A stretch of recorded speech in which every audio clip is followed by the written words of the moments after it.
আসসালামু আলাইকুম রহমতুল্লাহ বারকাত। সম্মানিত কৃষিপ্রেমিক বন্ধুরা, আশা করি সকলে ভালো আছেন। আপনারা ইতিমধ্যে দেখছেন যে আমার সামনে আমার শসার প্রজেক্ট। এই শসাটা আমি লাগাইছি হলো প্রথমে যখন শসা বীজ রোপণ করি তখন আমার শসার বীজগুলো মিট যায়। পরবর্তীতে আমি কোকোপিটে নার্সারি করে নার্সারির পরে কিছু 7 দিন রেখে আমি 25শে জানুয়ারি বেডে রোপণ করি।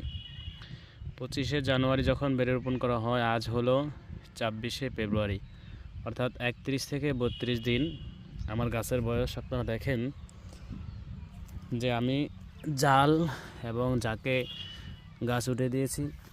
উঠে দেওয়ার পরে আমার যে দেখতে পাচ্ছেন যে গাছে কড়া চলে আসছে এবং আজকে ফিজিআর ব্যবহার করেছি। আগামী 2 দিন পরে আবার ফ্লোরা ব্যবহার করব। গতকাল পানি দিয়ে দিছি খেতে, এখন মাশাআল্লাহ আলহামদুলিল্লাহ, এবং সার কীটনাশক সব কিছু ঠিক মতন দিতেছি। কিছু লেদা পোকা আক্রমণ করেছে, এছাড়া আমার গাছগুলো আলহামদুলিল্লাহ সুস্থ আছে। আপনারা দেখেন যে প্রতিটা গিটে গিটে ফলন চলে আসছে। দেখেন আলহামদুলিল্লাহ, আল্লাহ পাক যদি দেয় তাহলে আশা করি অনেক ফলন হবে।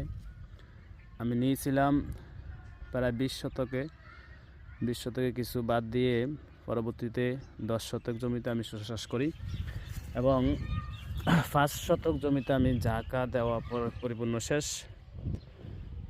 এখন আর জাঁকার কাজ নাই, আর বাকি 5 শতকে ইনশাল্লাহ আগামীকাল জাঁকা দিয়ে দেবো, জাঁকে উঠে যাবে।